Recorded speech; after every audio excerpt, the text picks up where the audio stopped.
I'm here today to speak about the feeding of the 5,000 from John chapter 6. Now, this is a story we all know. If you grew up in church at all, Sunday school, you know the story. Let me also say it's one of the great stories in the life of Jesus. It's one of the great miracles in the Bible. And everybody knows that number, 5,000, because it's part of the title, the feeding of the 5,000. There's actually some other numbers that I want you to know. So I'm going to give you some other numbers today, and when I get done, I hope you remember them. You could tell them back to me or someone else if we asked you these numbers that are part of the story of the feeding of the 5,000. First number I want you to know is the number 4. The number 4, and that's for the 4 Gospels, Matthew, Mark, Luke, and John. All 4 Gospels tell this story. Matthew chapter 14, Mark 6, Luke 9, John 6. If you're thinking, that's no big deal, actually it is. It is a big deal. Because this is the only time that all 4 Gospels chose to tell the same story until you finally get to the end. Every one of them ends the same way, the death and resurrection of Christ. That's the gospel message.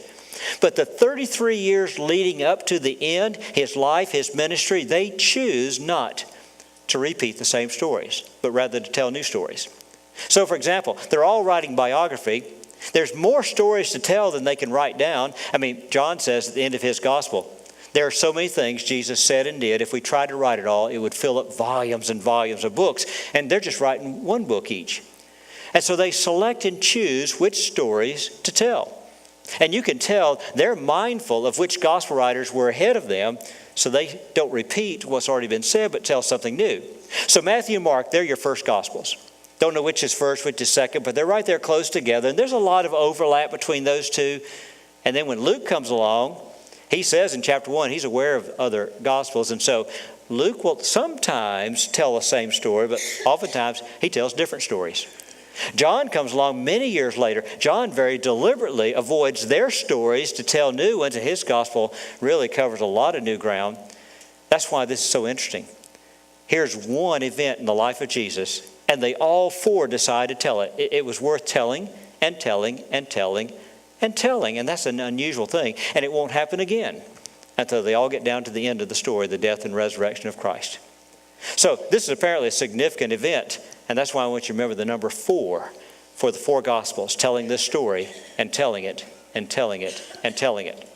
Now, they lay out for you a lot of the details, put them all together. It gives you a clearer picture of what's going on. I can tell you the context of the feeding of 5,000. It was the death of John the Baptist. John the Baptist was a prisoner. King Herod had locked him up. Herod finally had him executed, killed him. And the news of the death of John the Baptist has come to Jesus. Now, for Jesus, this is a sad day. This is family. See, they're cousins. Also, this is his partner in ministry. John is the forerunner of Jesus the Christ, the Messiah. These two are working together in their ministry, and now he's lost his partner. There's also a very personal element. You see, both of them know what's coming. The ending is not good. For John, it was locked up in prison by King Herod, eventually executed. Jesus will stand before that same King Herod and the governor Pilate, and he will be executed on the cross. And this is a reminder of what's going to happen a year from now as he hears about John. And so it is, the Gospels tell us that when this happened, Jesus decided to withdraw, to take a break from ministry, go away from the people, it says, to a solitary place, trying to find somewhere out of town where he could just spend some time alone. Now, that's a good plan, but it didn't happen. Because here's what we find. The crowds began to follow him. As he's leaving the area, the crowds are following him along the shores of the Sea of Galilee. You can look how John describes that. John describes this way in verse 1 as he starts the story. Jesus decided to withdraw, to go to a solitary place, and he's doing it by boat, and yet the crowds are on the shore and they're following him. Now, if you're wondering, where's he come up with a boat? He always has a boat ready. You see, he's got apostles where 4 of them were former fishermen. Their families were in the fishing business. Peter and Andrew, James and John, their families had the boats. They had them available anytime he wants one. He gets in the boat. He's going to go across the north end of the Sea of Galilee, get away from the towns. He's going to even go across where the Jordan River comes into the Sea of Galilee. And this is an area that's going to be wide open, pasture land area. It's a place where people would take their flocks and their herds, but a lot of the people of the villages will be back home. Maybe you can find a quiet place there. But it didn't happen. The crowds are following. Now, if you're one of the apostles rowing, you see the crowds are following. You're probably thinking, row faster, row faster, row faster. Try to outdistance them. And finally, at some point, Jesus says, stop. Let's just go in into shore. And he just gives up. He concedes that the people want him. Oh, they wanted his healings. They loved his teachings. They loved Jesus. And he just finally says, let's go do what we do. And so he'll come to shore. And he'll spend the rest of that day healing the sick and teaching his lessons. And all of that, not really what he had in mind. You ever been there? Can you identify what's happening with Jesus? You ever had those occasions of a great loss? And you feel like, I need some time. I don't want to talk to anybody. I don't want to be around people. I'd like to just retreat for just a little bit and just deal with this. We all feel like that. But you know what also happens? People don't let us.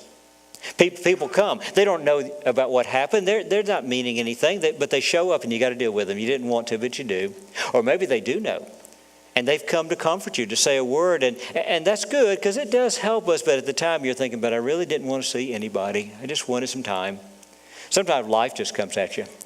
You know, you still got your duties and responsibilities regardless of what you're dealing with. If you're a parent, you still got to take care of your kids. You may still have a job you got to get back to because you don't want to lose the job or you don't want to get behind on what you're doing. You know, we're like Jesus sometimes. We got a need, a personal need, but we also got to balance against what's demanded of us, and so he does. And he manages just like we manage, and we get through it with the help of God, and so he's back at work. He's back at ministry. And he'll heal, he'll teach, and along comes, time for dinner. And that brings us to our second set of numbers. The number 5 and the number 2. 5 and 2, and you know exactly what that stands for. 5 loaves of bread, 2 pieces of fish. That's what Jesus took and then performed the great miracle of the feeding of the 5,000. Now, when you hear 5 loaves of bread, don't be thinking modern times. Don't be thinking this big loaf of bread where you've got all the slices. No, it's going to be more like our roll. Going to be 5 of those. See, this is a boy's lunch. He didn't just come from Food Line with a grocery bag. He's got his lunch, a little small bag, and it's got those enough for him, maybe enough for 2 if there's a brother or sister with him, and that's really what he's got. Now, that's the way it would fit back in that day and age, that culture, the little roll, the little piece of fish. Now, you know, if Jesus had done that same miracle here, it would have been totally different. He would have multiplied, Bojangles ham biscuit and probably threw in a large sweet tea along with it. That would have fit us, right? And we'd all eaten and had a good time. And I also told the last service, because it just occurred to me on the spot, that the one thing I'm glad the boy didn't have, because the miracle wouldn't have happened at all, if he had an Eggo waffle. Because as they reached to take it from him, what would the boy have said? Let go of my Eggo. So we'd have never had that miracle. Fortunately for us, he had a piece of bread. He had fish. And he gave them up, and Jesus did a great miracle. Well, that's the story here. Now, with that, though, Jesus decided to take the opportunity for a test of faith. He decides, let's see where my apostles are in all their training. I've had them for 2.5 years. They've watched me. They've heard me. Let's see where their thinking is. And so he put them to the test. John chapter 6, verse 5, he turns to Philip. He says, Philip, what do you think? Where are we going to get enough food to feed this crowd? And it says in verse 6, now he asked this to test him. He already knew what he was going to do. See, Jesus already had a plan, but didn't reveal it. Let's first see if anybody can figure out what we could do here. Well, they don't.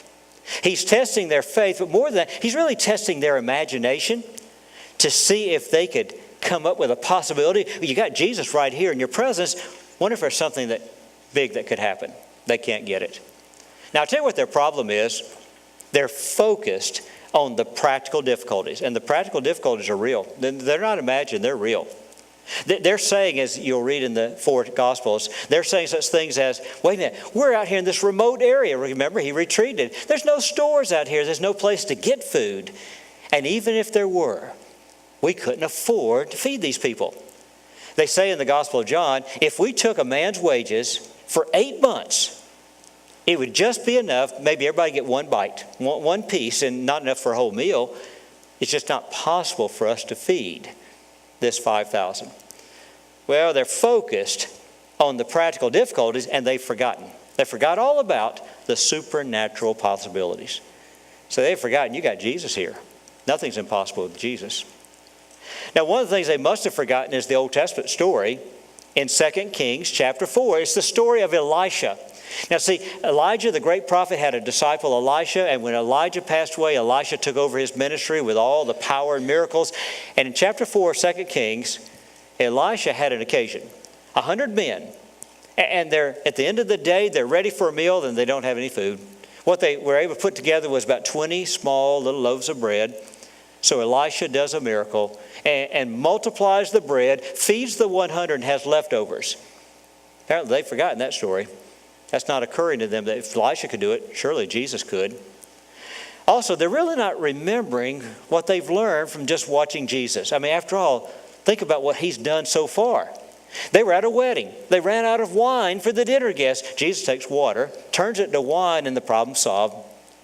Or they've watched him. He's walked on water. He's calmed the storm with his voice. He's healed all manner of sickness that doctors can't touch, and he's raised the dead. That kind of power, it's just asking, do you have the imagination to consider what Jesus could do in this situation? Well, they don't. They didn't get it figured out.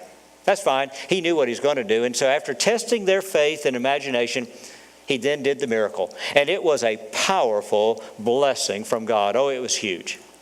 The way John describes it this, he took the bread, he gave thanks, then he began to break and distribute it to the people. Now, I like that. Took the bread and he gave thanks. Thanks for something hadn't happened yet. Miracle's not yet. It's coming. The feeding hasn't happened yet. It's coming. The satisfied full bellies, that's coming. And he already thanks God for all of this as he anticipates what's coming. And then he begins to break it and distribute it. Now, I always like to imagine Bible stories, how they happen. I try to picture, so exactly what did Jesus do? I know one possibility. Take a piece of bread and break it in two. And as he reaches back, it's grown back another. And so he keeps breaking, it just keeps coming back. Could have done that. Or what I really think is very likely, takes the boy's bag inside, 5 little small loaves of bread, 2 fish. So he reaches in and pulls out, puts it in the basket and pulls out and just keeps doing that. As he does, it says he'll break and do these 2 baskets. And I just imagine him just reaching in and just keeps producing. However he pulled it off, what an amazing miracle that he's able to reproduce enough to multiply it that you can feed all those people. What a great blessing from God. Now here's where numbers once again matter. That number 5,000, that's huge. You know, if you first think about it, for Jesus, that's a lot of work. If he is taking a bread and breaking it as he's putting it into the baskets, that's 5,000 people. That's a lot of breaking to get that done to feed all these people. For a guy that wanted a day off, a day just to deal with his grief at the loss of John the Baptist, he's now spending his day working and working hard. Also, Matthew tells us there may be more than that. Matthew says 5,000 men. He says, and that doesn't count women and children. Now, sometimes what a modern interpreter will say is maybe we're misreading the Greek. Maybe it's 5,000 men, including women and children. 5,000 is the number. But most of your translators don't agree. They think it says, no, 5,000 men plus women and children. If that's so, it's even bigger. Oh, it's even bigger miracle than what it already seems. Now, think about this. In the life of Jesus, most of his miracles are very small. That is to say, he'll have a one-on-one, heal a blind man, heal a man who can't walk. It's a one-on-one kind of experience. Sometimes there may be a few, like 10 lepers who were cleansed, but this is big. This is 5,000 plus, all witnessing this great miracle and then experiencing firsthand as the foods pass their way. You can see why the gospel writers thought this is big. This is a big day. Well, that's Jesus. Let me give you another number, the number 1. Remember the number 1. And the 1, of course, represents that one boy. That one boy who offered up his lunch, and Jesus took it and did a great thing. Now, I'm always a curious sort. I always wonder, is he the only guy out of 5,000 that brought lunch? That doesn't sound right, does it? Statistically, you're thinking there's somebody else out there holding out on us. And it could be an indictment of those who would not share, and the one who did. That's always a good lesson for us. Now, I like to give people the benefit of the doubt, so maybe, just maybe, nobody asked. After all, that's a huge crowd. There's no PA system announcing. The apostles have to work their way through the crowd asking, you got food, you got food. So maybe some of those people didn't even hear we're looking for food. But whatever the case, the story has one hero. One hero from the crowd who rises up and says, you can have my lunch and use it however you want. Wish I knew that boy's name. Maybe in heaven we'll find out his name, but that boy is the hero of the day, offering what he's got. And a good lesson for every one of us in this room, and that is this. One small individual can do great things, especially if you put it forth and let God take over. One small individual can do great things once you got the power of God at work with you. That's good to remember because a lot of us in this room, we feel like a small individual, especially compared to others. I'm not as talented as others. I can't do as much as others can. I don't have many resources. I don't have as much money to put forth as others do, but that doesn't much matter. It's never about how you compare to others. It's always about you taking what you've got and then figuring out how can I put that forth and let God use it. And one small individual can make a great difference once we put it out there with faith and trust in God. We're entering a season where I'm going to talk about giving. Need to do that periodically just to challenge us, to remind us to give of our best to the Lord. And so I'm going to be talking about that. And some of you may say, well, I don't have as much as everybody else has. Fine, doesn't matter. Because I'm not asking you to do what they do. I'm just asking each one of us to consider, what can I do with what I have? Even as small as it may be for some of us, what can I do if I step out in faith? What can I do? And trust that God will take it and make a difference. It really is true that every little bit can make a difference if God's at work. He's in the business of taking a small shepherd boy, taking it on a giant, or a small boy with a lunch and doing great things. As long as I'm on this number one, I also got to mention another person, Andrew. I mentioned Andrew because Andrew doesn't get much press in the Gospels. Now, his brother Peter, he gets all the news. Everybody talks about the Apostle Peter, the great preacher, the leader of the apostles. He gets a lot of stuff. Andrew gets very little. And James and John, they're partners in the fishing business. Those two brothers, they get a lot of mention in the Gospel. Andrew, rarely ever mentioned. And yet it was Andrew who found the little boy. I think about Andrew. Andrew is one of the very first followers of Jesus. When Jesus was first getting started in the Gospel of John, chapter 1, Jesus starts with just two guys, and then it starts to explode. See, Andrew is one of those first ones. And it was Andrew who went back and found his brother Peter and said, you need to come join us. You need to meet Jesus. You're going to love him. And if it wasn't for Andrew evangelizing his brother, we wouldn't have the Apostle Peter doing all the work that he does. You see, one small voice, though, but he did make a difference as he did what he could. And so it is on this occasion, it is Andrew who gets the credit for finding the boy with the lunch. Now, I like to wonder what those other guys were doing. Now, maybe they were industriously looking, or maybe they're doing what the Gospels describe. Gospels describe the apostles questioning Jesus. Wait a minute, seriously? You expect us to find food way out here? You expect us to buy for all of these? How do you expect us to pull this off? And even if they finish with Jesus without satisfied answers, I can see them still standing talking to each other. What are we supposed to do? What does he want from us? Now, while some are talking, here's Andrew, and he's working the crowd. And Andrew's the one that comes up with the boy with the fish and the bread. Well, I like Andrew because, once again, whether we're talking about the boy or talking about Andrew, that number one is significant. What one person can do if they'll step out there and do it, and then trust God to do the rest. I got one last number for you today, and that's the number 12. You know what that's going to be? The 12 baskets of bread that were left over. The leftovers. Now, can that be a coincidence, folks? Seriously? That when they get done, not only does Jesus satisfy everybody, but when they get done, they got 12 baskets left over. That's probably one for each apostle. For the guys who said it can't be done, every one of them's got a basket that says it can be done. What do you think about that? And so it is, they got the leftovers. Now, it's this part of the story that I'm inclined to remember the practical wisdom of Jesus. You watch him all through the Gospels. Jesus will do small little details in the stories that just remind you he's got a mind that's thinking, it's working, and he's figuring things out with good common sense. And so you see it in this story. For example, it says that he seated the people getting ready for dinner. He seated them on an area that had much green grass. All four Gospels say that. They talk about the green grass, the much green grass. I thought, what's the deal? The deal is they're out in this area away from the towns. It's going to be the place you run your flocks looking for grass here, grass there. It's an arid climate. But if you find a place that's got a water supply like a stream, then you'll find some thicker, richer grass there, the green grass, much green grass. Jesus says, folks, we need to sit down somewhere, and he finds a good place for them to sit and have this picnic lunch. He's finding something good.